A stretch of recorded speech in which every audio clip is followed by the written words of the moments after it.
안녕하세요. 복이 많은 사람을 당할 수가 없다고 합니다. 세상에서 가장 큰 힘이 센 것이 복의 힘이라고 말합니다. 복이 어떻게 드러나나요? 우선은 용모에서 드러납니다.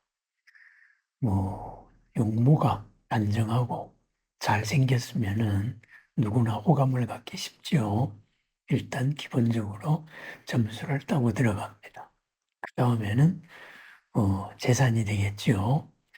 일단 부가 있으면은 재산이 있으면은 사는 게 편합니다. 사는데 불편함이 줄어들죠. 세 번째는 권력일 겁니다. 어떤 영향력이죠. 그죠?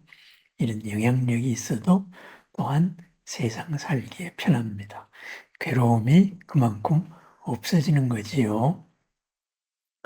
그래서 이렇게 용모와 재산과 권력, 영향력이죠. 영향력, 이 세 가지가 복, 바로 나에게 괴로움을 주지 않는 것. 이런 거의 대표적인 대명사가 될 겁니다. 어떻게 하면은 그 세 가지를 갖출 수 있을까요? 그래야 해서 부처님 계실 때에도 마찬가지였습니다.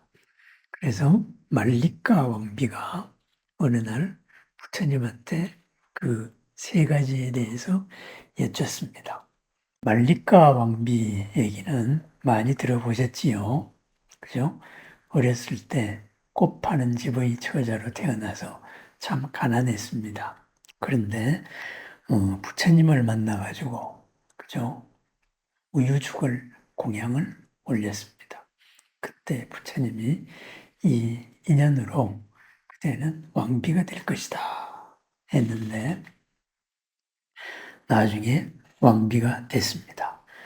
그 꼬살라국의 왕 파세나디가 어느 날 다른 데 갔다가 그죠? 그 피곤에 지쳐가지고 있을 때 이 말리카 왕비가 편하게 해줬죠. 그렇게 해서 말리카 왕비 가난한 집 딸이 왕비가 됐죠. 그래서 왕비와 이 말리카 왕비와 바스다니 왕에 대한 이야기는 경전 곳곳에 많이 나옵니다. 제가 몇 번 소개해 드린 적도 있습니다. 어쨌든 이 말리카 왕비가 어느 날 부처님께 여쭸어요. 어떤 여인은 용모도 아름답고, 그죠? 남한테 이쁨도 받고, 그리고 돈도 많고, 집안도 풍족하고, 그리고 권력도 있고, 그죠? 남들한테 인정도 받고, 남에게 영향력도 많다.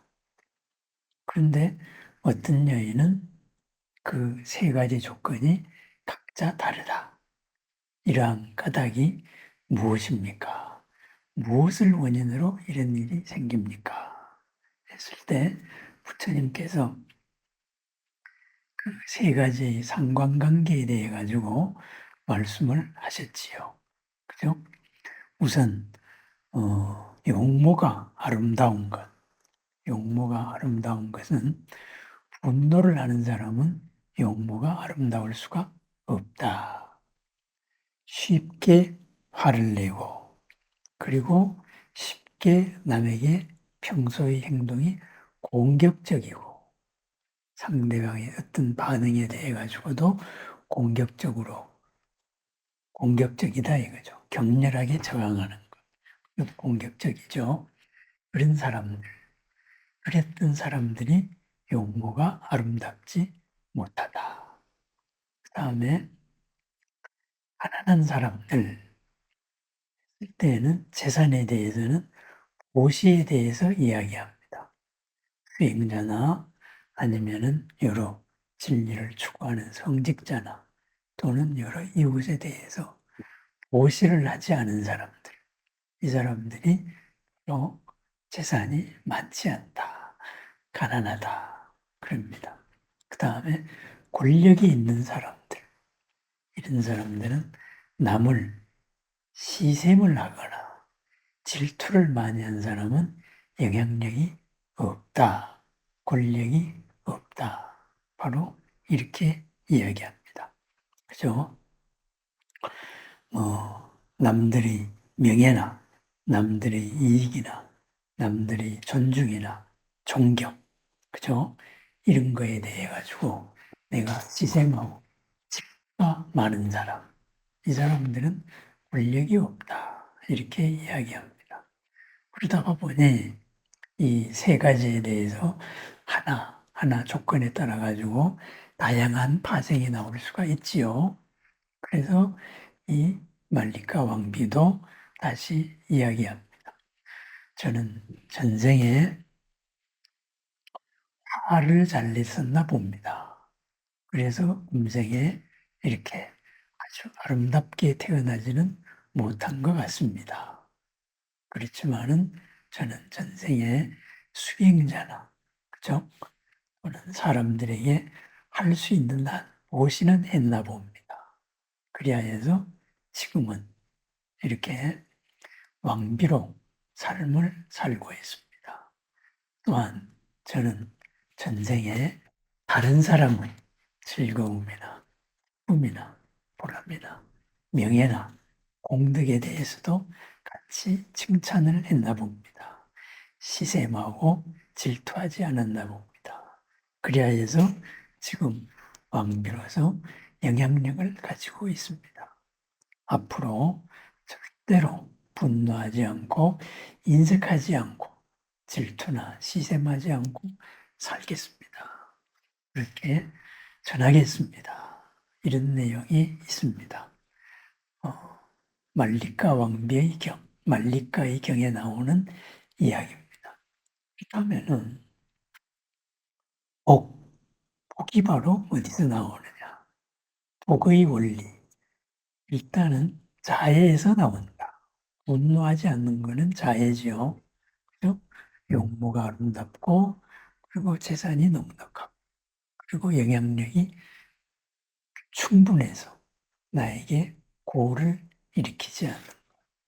바로 이 모든 것이 내 마음 씀씀이에서 나온다. 그죠?